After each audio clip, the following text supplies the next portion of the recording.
Probably. I would estimate less than an exabyte, maybe just for like old data and let's say data. You said it was like some number of bytes is how many takes it works.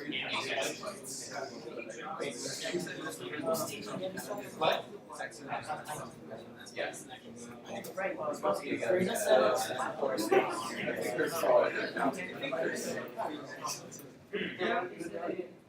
Okay.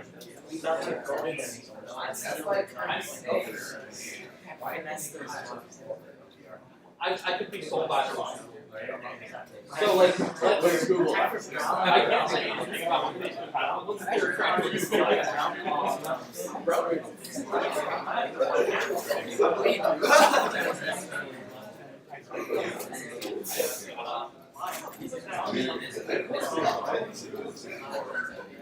Yeah, actually, yeah, I think you're right. Meanwhile, 2 to the 32 is like just over 4 No, gigabytes. after X is Z. So it'd be 8 zettabytes. And if you're curious as to why we got 32 bits, 2 to the 32 is just over 4 gigabytes. Right. And so that's old memory you could have Windows 32 for a long time. It was a big problem in Windows. They took too long to update. You should, yes, but Yeah, we can do segment registers.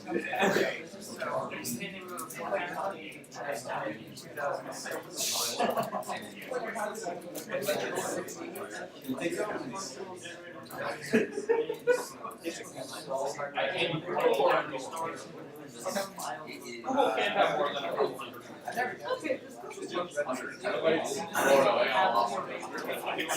Actually, no, they index a lot more. I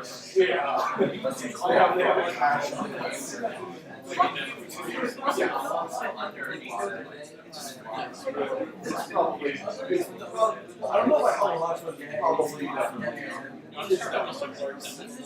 Yeah, this was actually that's good. Yeah. Like, wow. Yeah. Okay, no, it's like, it's like,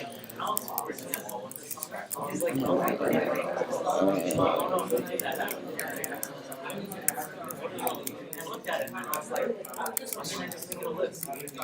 Those are easy. Alright. Is anyone not here? Raise your hand if you're not here. Look to your left and look to your right. If there's someone who should be here who isn't, let them know. If there's someone who shouldn't be here who is, there's a problem. Okay. We're gonna do some fun examples and then we're gonna go over last week's ones. All right. So let's get started. So this is Godbolt. This is what we were talking about earlier, the Compiler Explorer. It's a super useful utility. Even after you've gotten used to reverse engineering stuff, it's very nice to see, literally line by line, into main. That line roughly corresponds to these 3 instructions. It looks a lot better on my screen. You may be able to see this is barely shaded in like a very light blue. That's supposed to correlate, basically saying this line is roughly those instructions. This line is basically this instruction. This conditional in the loop is roughly those 2 instructions. Some colors show up better than others. There might be a color scheme. I have no idea where it would be. But yeah, so can't make it bigger. Well, anyways, yeah. So if you want to, you can also just pull this up on your own computer. Just type in the basic example we have here. So there's a couple things to note here. First of all, let's just kind of go over what this program does. Well, we have a variable a, and in fact, I forgot to increment it, so it'll loop forever, which is not what we want. Okay, that's a more useful program that might actually end at some point in time. So we have a variable a, we initialize it to 0, and then while a is less than 10, we print out the value and increment it. Very simple. What is this? Effectively 7 lines of C. And this turns into 20-ish some odd lines of assembly. And so kind of stepping through this line by line in the assembly, you'll notice a couple things. First of all, we see this push RBP, move RBP, RSP. This is what's called a function prologue, and you'll see this almost everywhere.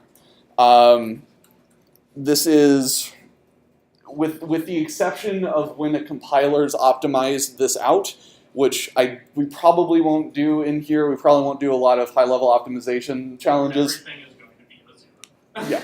So, okay, yeah, so this is basically, it's an easy way to just say this is the beginning of a function.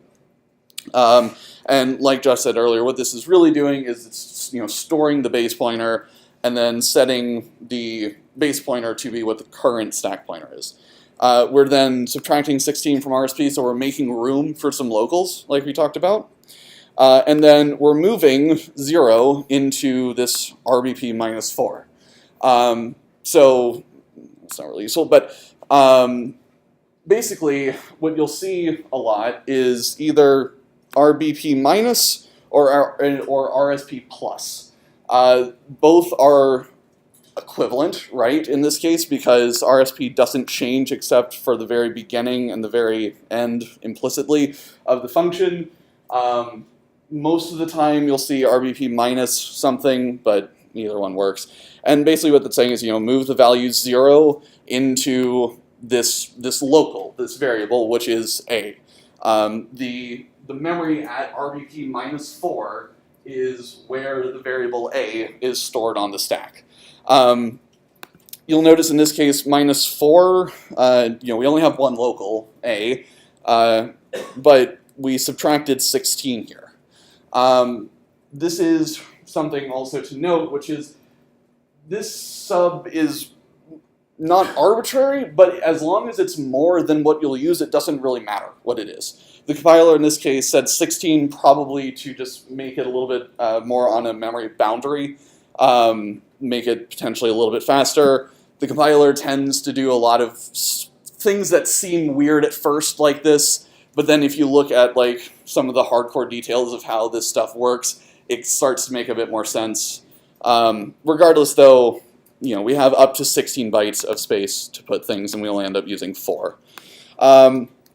So we now have this variable A at RBP minus 4, which has been set to 0.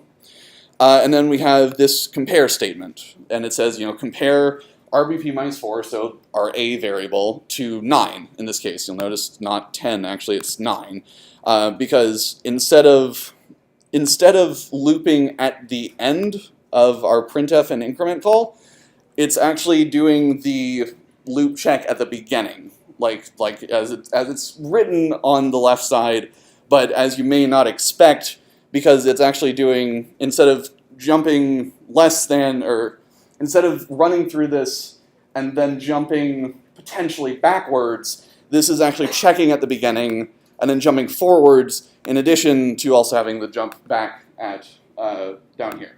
This could be optimized differently.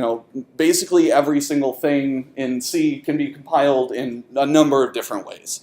The same compiler will generally do the same thing. However, even different versions of the same compiler might actually do something different.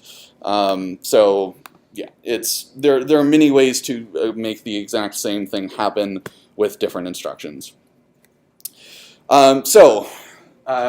If we go into this printf call, you'll notice that this one line in C has expanded into 5 lines of assembly.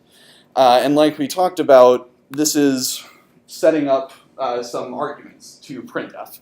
In this case, it's, as we said, we're on 64-bit, so everything is being passed in registers, DI, RDI/EDI, and ESI in this case.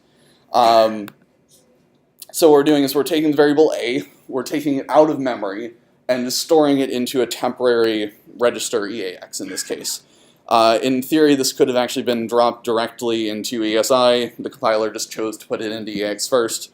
Again, probably having to do with low optimization, could also be for size, who knows. And then at this into EDI, we're putting this offset to this string literal of A colon space %D.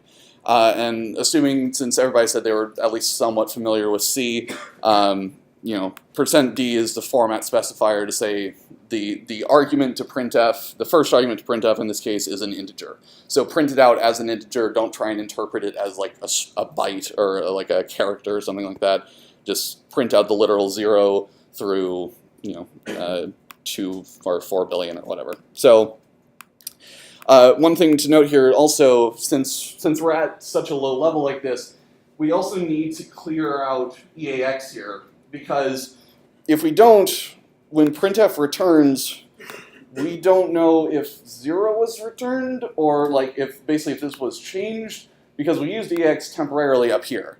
So it's it's good practice in this case. We need to clear it out to see at the end, say we wanted to like check if printf failed or something like that, or check how many bytes were written, I believe is what printf returns.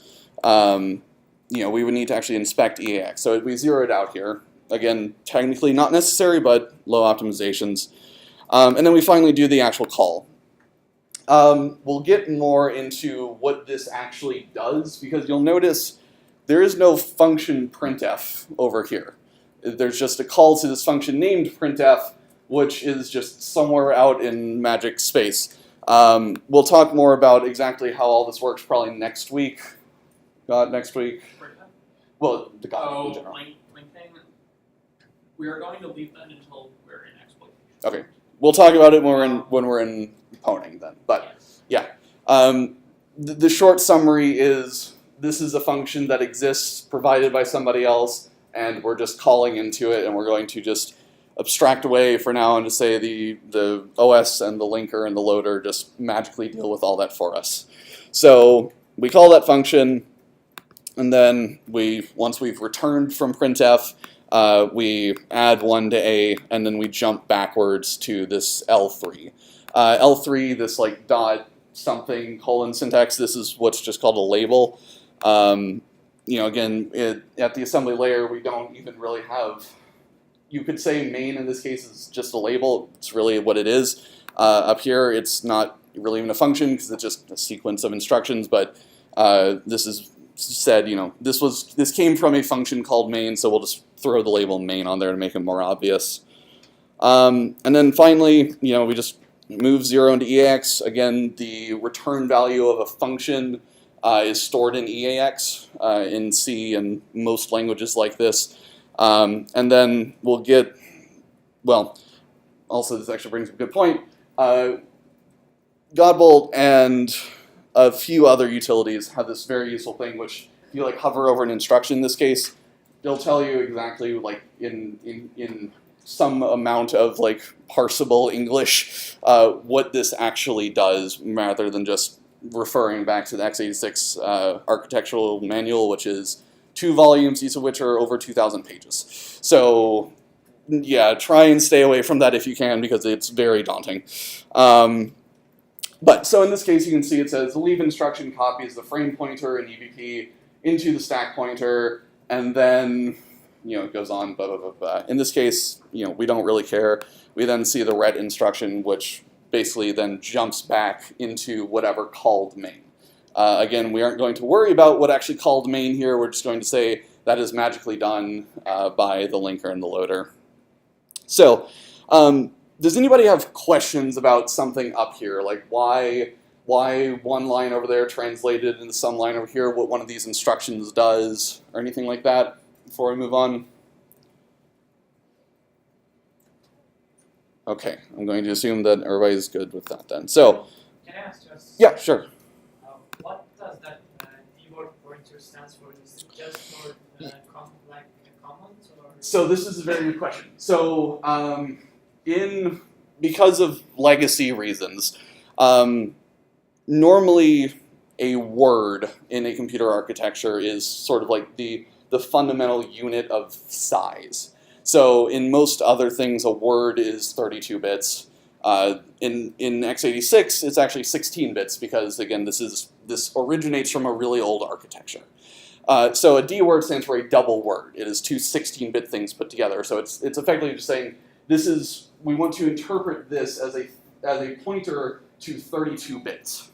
Integers in C are, I forget if this is spec'd as 32. It's not spec'd as 32. Nope. Nope, okay.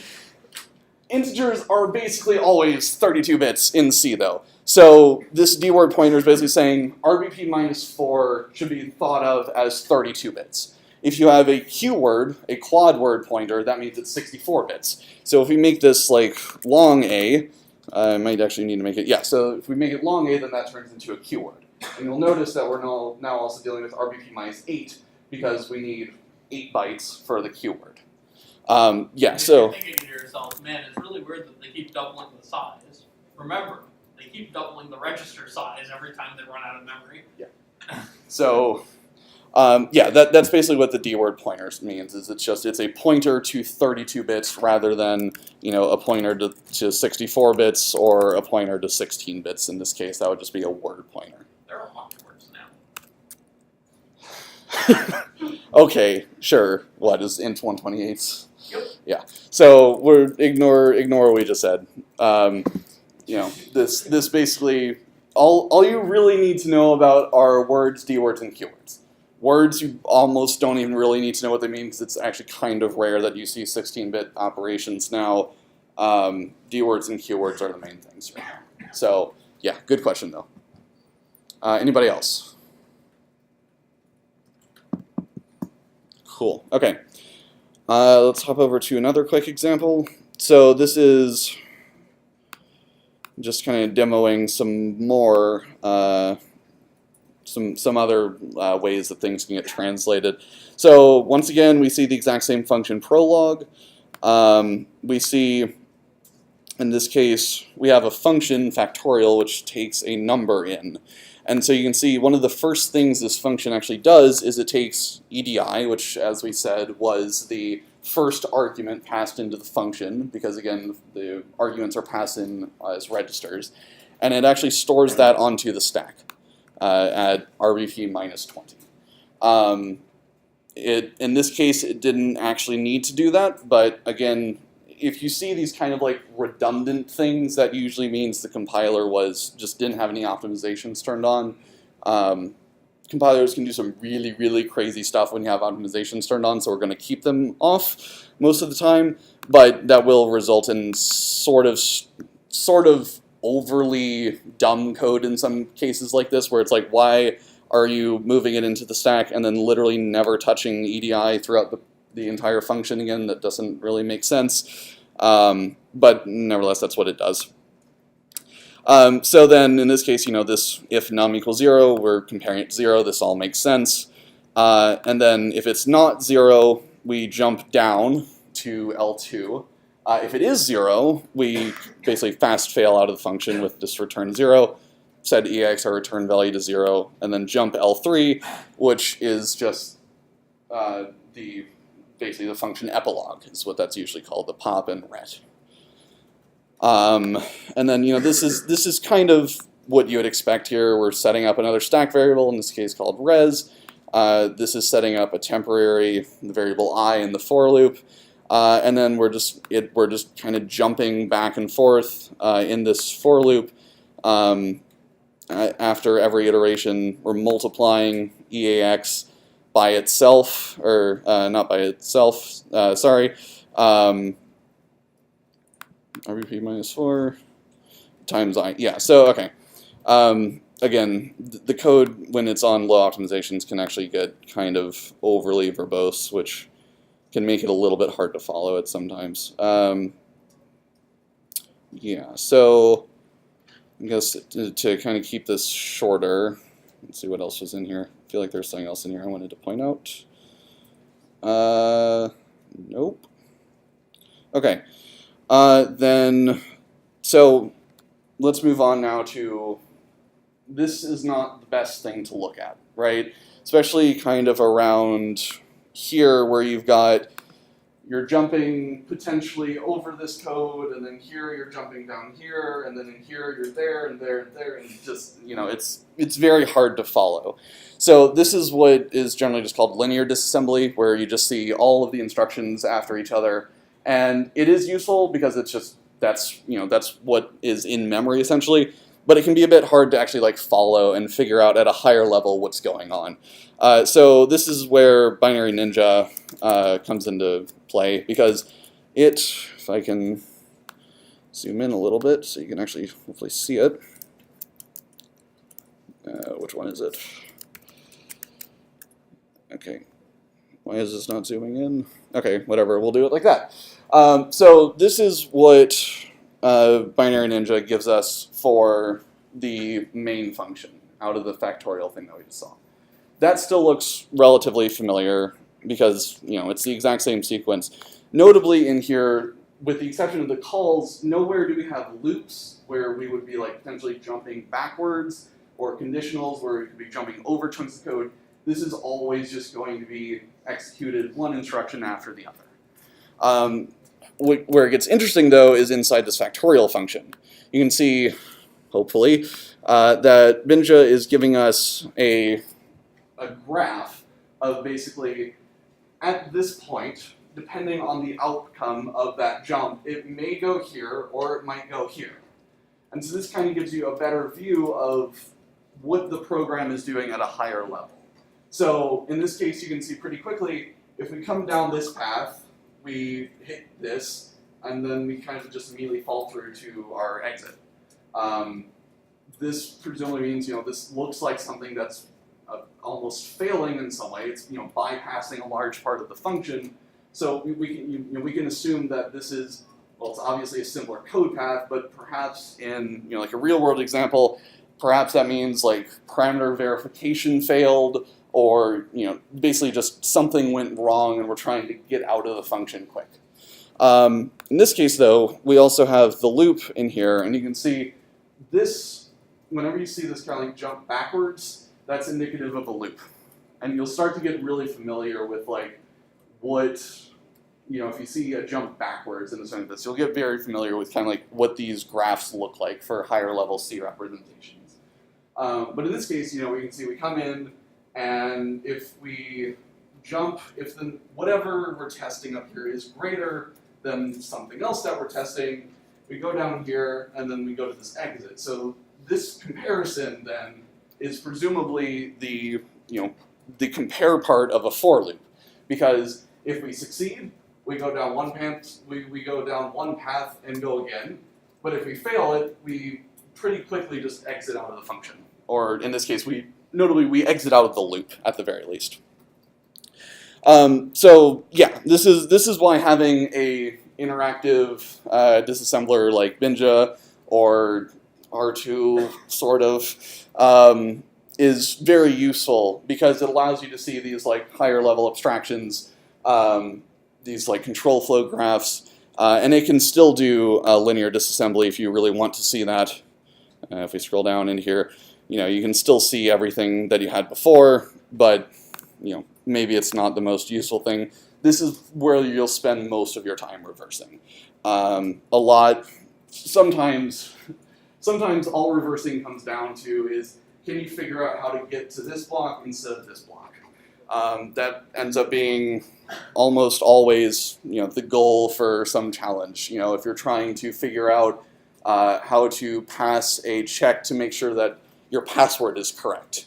That eventually boils down to going down a path that says it is correct versus failing out to a path that says it's not correct.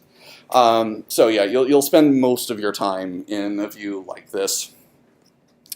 Let's see, there were a couple other things that I wanted to just mention to tag on to Josh's point. Sometimes if you use, depending on what you use to disassemble, in this case, if we just use objdump to disassemble something, what's -d, you'll notice this syntax looks different. We have a lot of like $signs and percentages, and this is AT&T syntax. You shouldn't probably we don't advise using it because it makes things a lot harder, and most tools nowadays basically only end up doing Intel. I don't think Binja can even actually show you AT&T syntax, right? Yeah. So sometimes you'll get this with objdump. If you decide to use this, again, we really, really recommend to have Binary Ninja or something like that. -m intel is how you do it, except it's not on this objdump for some reason. It's some weird flag that I forgot already. But yeah, so that's kind of like a really high-level overview of just how some things in C translate to some assembly. Does anybody have any examples that they wanted to like see done really quickly, or have any questions about like how this factorial works? I know I kind of just blew through most of the inner loop, but when you get down to it, you know, you see a comparison for the checking part of the for loop, you see a multiply, and then an increment, I++, and then a jump backwards. So it gets pretty self-descriptive once you get a little bit more familiar looking at it. But yeah, does anybody have any questions about this, about how, you know, some construct in C might, yeah. Huh? Good point. Yeah, so let's clear that out. And let's just say we have an int a equals 1, and let's say that we have another one that equals a, let's do shifted left 5. Does anybody know kind of like at a bit level what bit shifting actually does? Like, does anybody know why it's significant, or just know what it is in general? Yes? It multiplies by powers of 2. Correct, yeah. It effectively all it does is if you have a bit mask like let's say 0101 and you shift that right 5, basically what that's saying is take, you know, if you imagine you have 32 bits, take the low 0101 and just move it right 5. So in this case that's effectively just multiplying it by 2 to the 5. And sometimes you will actually see that done by compilers. If we have that and we say b equals a times 4, that may, yeah, this is compiling it to an arithmetic shift left by 2. Because compiler sees 4 is 2 squared, so instead of multiplying it by a constant, I'm just going to shift left twice. This is important for a number of reasons, but in short, the effective use of it is it either multiplies if you're shifting it to the right, or it floor divides if you shift it to the left. So if we have, let's say 3, you know, binary representation of 3 is 1, 1. And if we shift a left 1, this is going to result in 1. Because 1, 1, basically, you can think of the low bit basically just falling off the edge, and so you're left with just 1. Did I? Oh, yes, whoops. My bad. Yeah, so,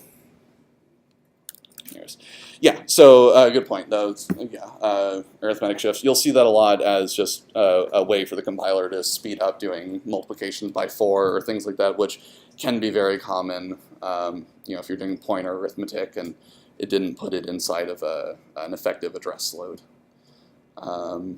Again, yes? Whoops. Come on. So yeah, so if we just have a very basic if statement, so let's say int a equals 1, and if a is less than 10, then yeah, no optimization at all. Yeah, so in this case, we're comparing, we have a load for 1, then we have a compare, and then this JG is jump if greater. So again, the compiler decided to say instead of checking if it's less than 10, we're going to jump if it's greater than 9. Exact same thing, of course, it's just rearranging it in this case. So if this jump if greater is true, in this case, it's not. 9 is definitely greater than 1. Yes, I'm sorry. Yeah, so 1 less than 9, so we'll hit this, move the EAX1, and then again jump L3. This is the compiler saying, instead of duplicating this exit again up here, I'm going to save a little bit of room and just have it jump to this because it realizes that's the exact same code. That would be hit if you tried to just copy this and put it up here to remove the jump. Yeah. Does compare set all the E flags or only the E flags that are like triggered by it? I believe it clears all and then sets whatever it with the result of the compare. I could be wrong about that. Yeah. I believe it sets everything. So Yeah. Although in general, exactly which flags. So if you look at the manual, sometimes certain operations will just leave unspecified what happens to flags that aren't explicitly set. Yeah. And it turns out that actually different CPUs will implement this slightly differently. So if they don't say it means you don't get any guarantees about what happens. In general, you know, it's going to do basically what you think it's going to do. If you see a compare, that's definitely going to set greater than, less than, and equal, and those kinds of things. But yeah, no, like, you know, a compare, does it set an overflow bit? It shouldn't, but if you check it afterwards, there's no guarantee that it's going to be 0, as far as I'm aware. So yeah, it generally, you know, the compiler is not going to do generally weird things like that. So especially if it's undefined, then definitely won't in theory. Yeah, any other things that you want to see, like, or explained, C versus assembly? If not, then I want to just kind of run through last week's homework. I know a lot of people got the lol PHP problem, but I wanted to just especially run over that one in case people didn't get it. But before we do that, anybody else? Yeah. The first program for the printf. Yes. There is a string, format string, that's like the assembly, that's something that the very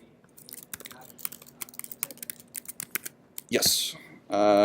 There we go. Yeah. So you're saying this like LC0 thing? Yeah. So this will get into a bit more detail about this later. The short summary of this is data is stored in a physically different area. I say physically different. It is stored at a different address range in memory most of the time. Again, you'll hear a lot of this most of the time or usually because as long as it works, there's no reason that the compiler couldn't put it in line. And in fact, sometimes you will actually see compilers, especially if you're doing like string comparisons, sometimes it will actually, if you have a short enough thing that you're comparing against to, it will actually take the word, put it as a integer representation, and then just do an integer compare off that instead of calling into like strcomp and doing a byte by byte comparison. So sometimes it is in a different place. Whenever you see something like this, though, basically there is a data section which holds strings and like constant arrays and that kind of stuff. And that's where the string hello is in the real binary. I can bring up. We can look at this really quickly. If I have this, let's just main printf return 1, return 0. Okay, just things. Let's see, OT. Okay, so if we run this, we get hello as we would expect. If we do I have it, I do, good. So this is not at all necessary, but just to kind of more thoroughly answer your question, we can take a look at this really quickly. So you can see in here we've got a lot of different sections, and I cannot make that any bigger. Text is not text, it is actually the program. But you can see in here we have this section called C string, which, as you can guess, it's C strings. So yeah, this is loaded into a different address range in memory.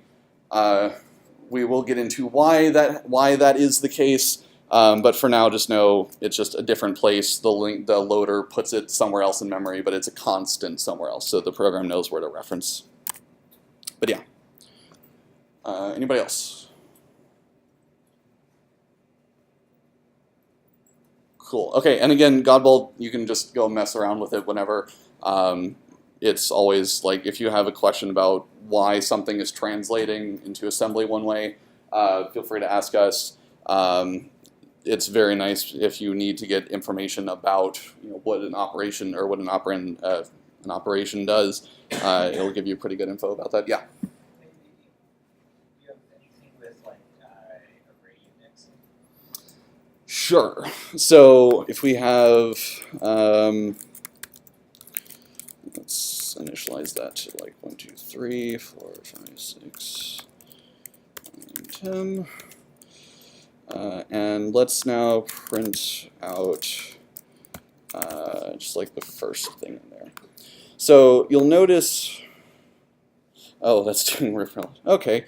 So you'll notice, first of all, this is kind of what you would expect. The array just gets dropped in with its own, into its like own section. This would be in the same data section that we were just looking at with strings. It's not interspersed with program code on x86, on other architectures it could be. And in this case, there's some really weird stuff happening. We're indexing into an array by the instruction pointer.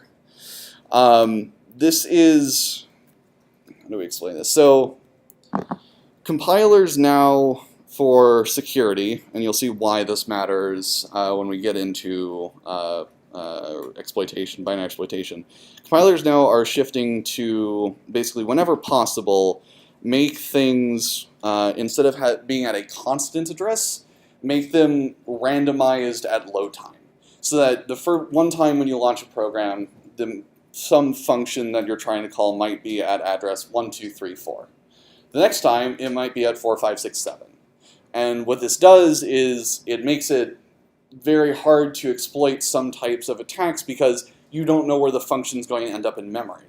So if you have some primitive in the function that you're trying to use to help your exploit, you don't know where that actually is anymore. It could be at 1, 2, 3, 4, it could be at 4, 5, 6, 7, it could be at 1, 3, 3, 7. It could be anywhere. And in this case, the compilers actually made this this entire array, it's called RIP relative or IP relative. So yeah, that's perhaps not the best example. Usually what would happen is this would be placed into a constant address in the data section, and in this case, this array index would be something along the lines of base, so say hex 600000 plus 4, or plus, yes, plus 4. If we made that 2, it might be plus 8, or something like that. Yeah, so let's see if we can actually force it to do that. If we, in theory, make that, will that force it? Yes, there we go. Okay, so this may make a little bit more sense. So you can see now array is being accessed from 0, which this is actually where the disassembler is being a little bit nice, because it's actually kind of resolving this array lookup for us. Usually you would see this as literally just like whatever base address it is plus racks times 4. However, it knows in this case that that the array lives here, so it's saying, you know, just offset RAX, which is a just constant 1 in this case, times 4, again because integers are 4 bytes. So if we made this an array of longs, you'll see this bumps up to times 8, or if we made that shorts, that would do, well, in this case, get the compiler decided instead of multiplying by 2, we'll just add it to itself. Same thing. So yeah, good point about the arrays. Cool. Okay, so that covers that. Again, Godbolt, feel free to mess around with it. It's a really useful utility to kind of like directly see a correlation between C and the compiled assembly. So with that taken care of, was there anything else? Last week. Yeah, homework. Okay, nothing else in the meantime then. All right. So if we go to site, yeah. So last week's homework, we had lolphp, pingme, and inclusion. So as the names kind of specify, or inclusion is pretty obvious. This is just PHP's include. Pingme, in this case, that was a command injection bug, and lolphp was just PHP nonsense because it's always fun. Yeah, so inclusion, it looks like probably almost everybody got. We'll run through it really quickly. assuming that the shell broker is not completely, okay, there we go. Yeah, so in this case, if we kind of go around the page, or if we go around the site, let me zoom in up here a little bit.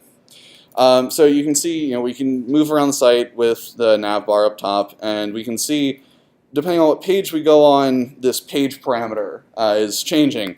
And if we, if we try and just kind of guess, is it, /flag?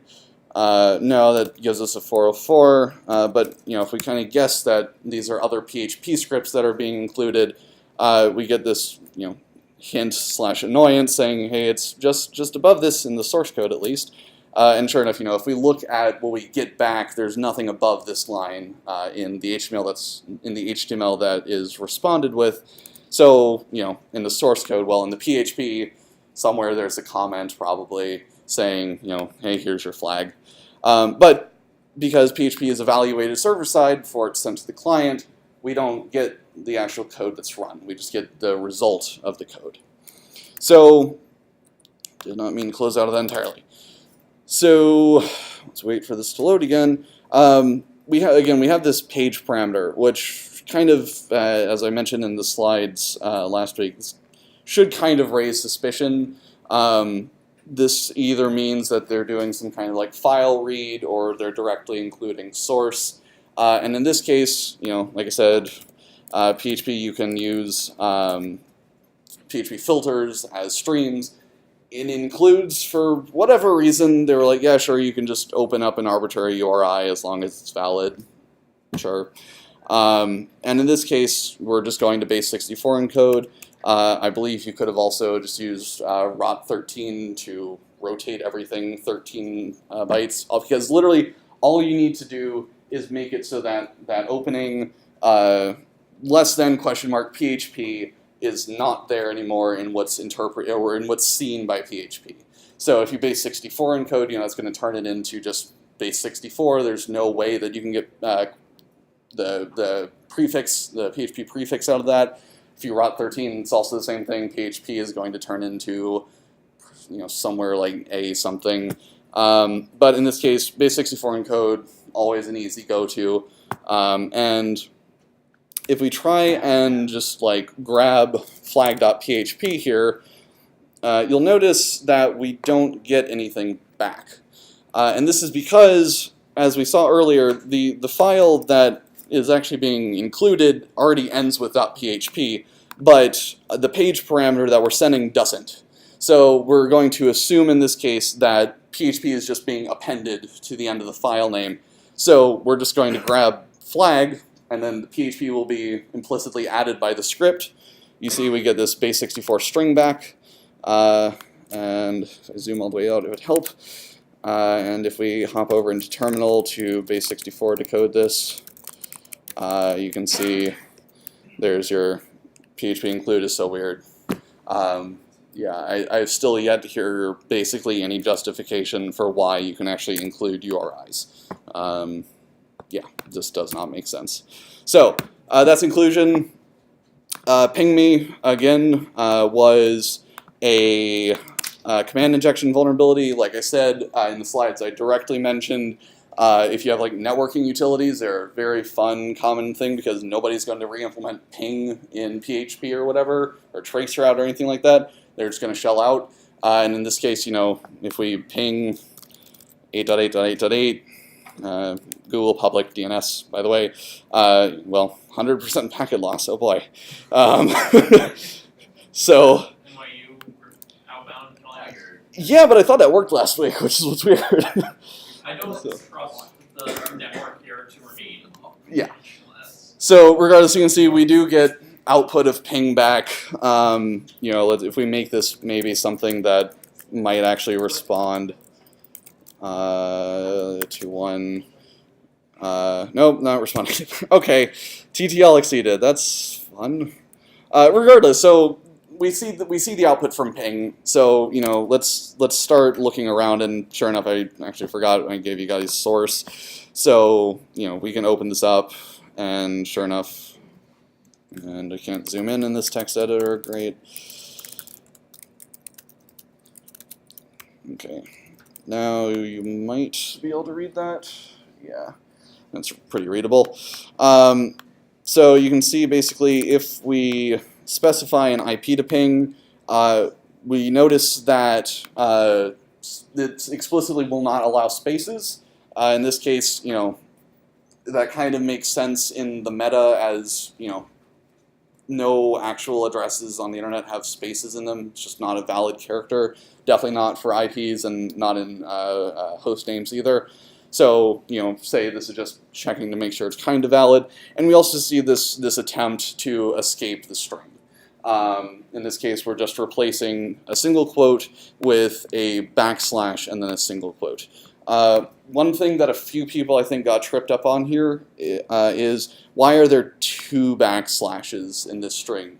When if we look at the output from enabling debug, you'll notice eventually, oh, and I need to give it something to trip up on.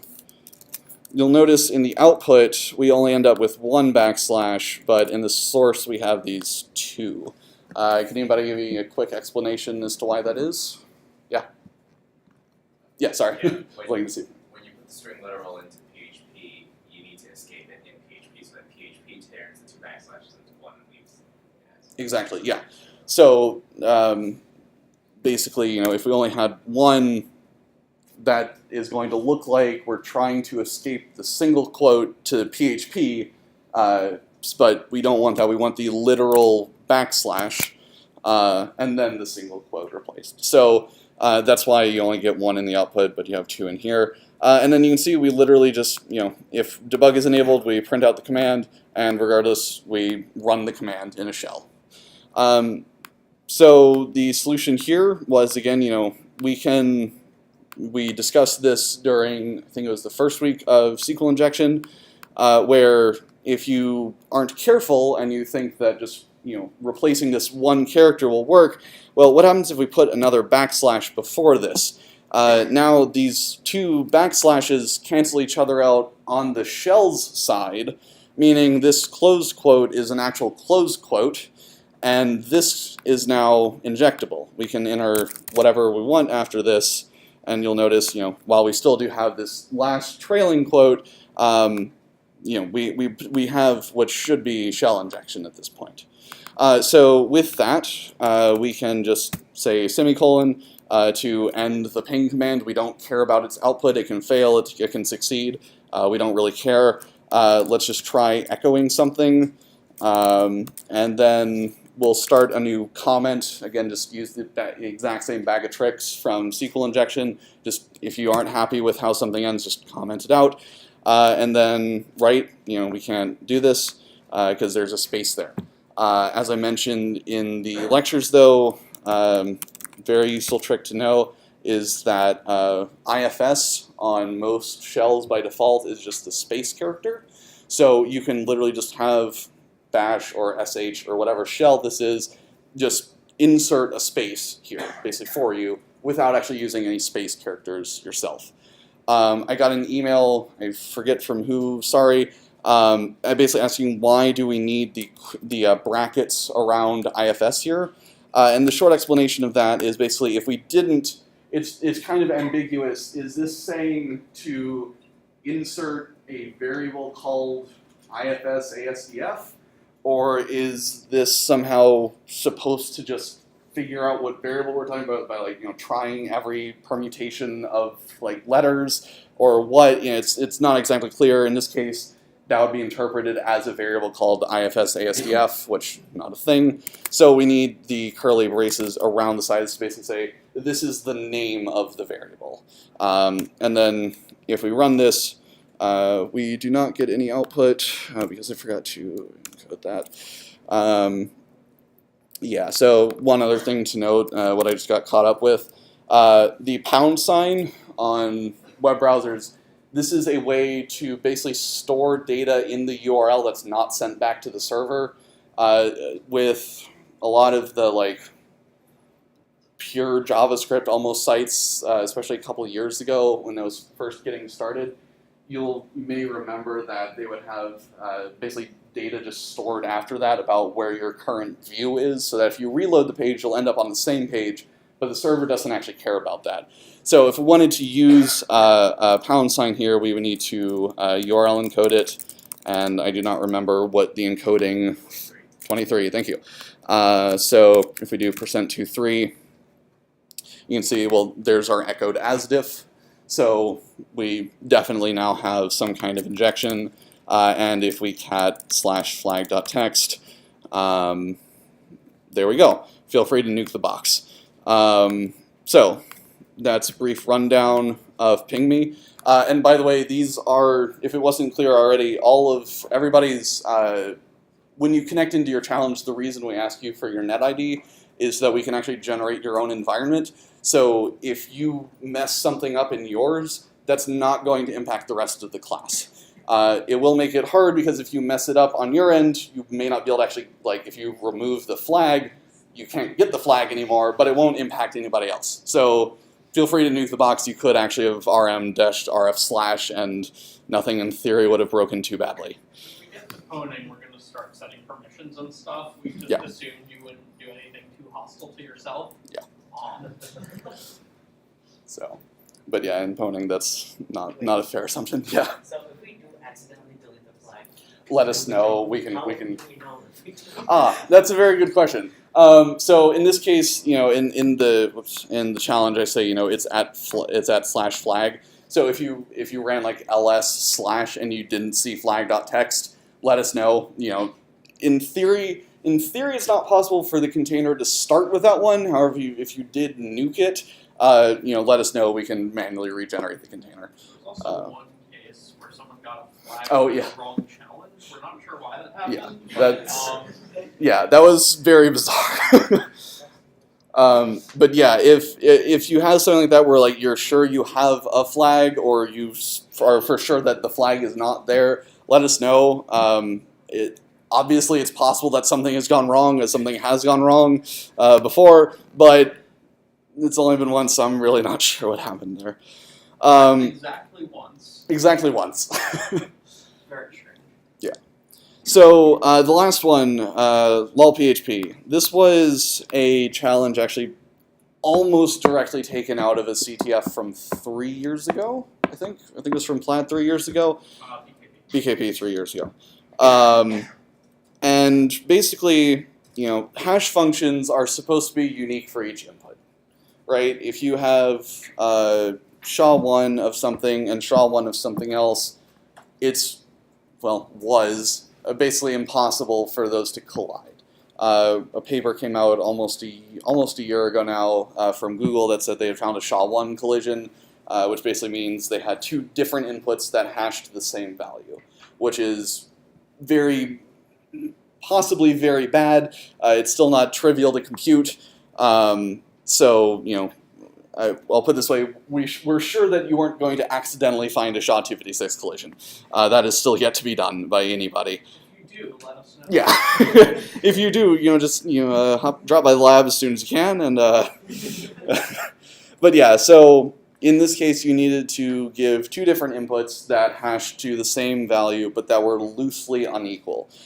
This was, you know, it seems like almost impossible at first, right? You have two things that can't even type juggle to be the same thing. They have to be completely different, and yet they have to hash to the same thing.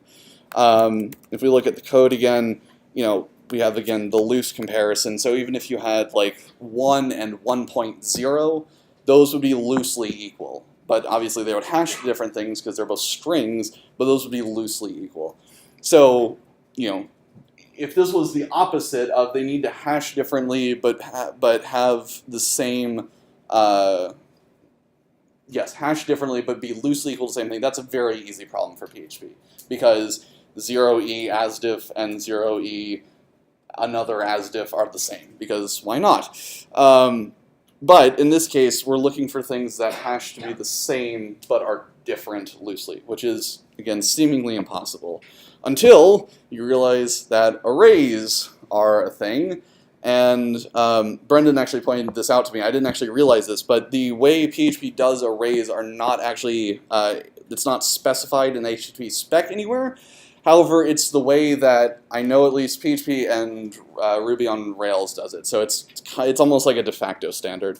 But regardless, if you remember back from the slides, the trick with arrays is that when they get coerced into a string, as happens with the hash function, they become the literal word array with a capital A. And so, if we have, let me just fill out some garbage, we have two arrays that are obviously easily different. You just put different values in them. However, when they're coerced into being strings, they're both arrays, so they both end up just being array. And that's the easy solution to this. So if we have thing1 and then this open close brace, open close square bracket basically just means this is add this to the array called thing1. So if we have that as A and thing2 as B, these are obviously different arrays. One has the value A, one has the value B in it, but the word array is most definitely equal to the word array, and in this case, RLL PHP is actually a pretty good source for this stuff. There have been some even more strange things on there. If we hop over there really quickly, let's see. Let's find some fun ones in here. So we didn't really touch on deserialization, but apparently, even though you can get remote code execution, it's not a security issue. This is the bug that I believe I was talking about the other day. This is MT is the Mersenne twister, which is basically just a pseudo-random number generator, not really. But basically, yeah, this is different from all of the other implementations, but we're going to make sure that it's consistently wrong. Because obviously the order that a random number generator produces outputs needs to be the same forever. Not necessarily the most sane thing. Then yeah, apparently all months have 31 days if you parse them. Those kinds of things. Apparently 1.1 is 10.1. Yeah. So this was again just kind of jokingly give you guys like a good thing to laugh at with PHP. There are some times where this comes up where you do actually just need to use PHP's brokenness against it, and the hash one is actually a pretty good example. But again, I think probably by far the most common thing that you'll see is string being equal to null or 0e something being equal to 0e something else. But yeah, so that's a brief rundown of last week's homework. Yes?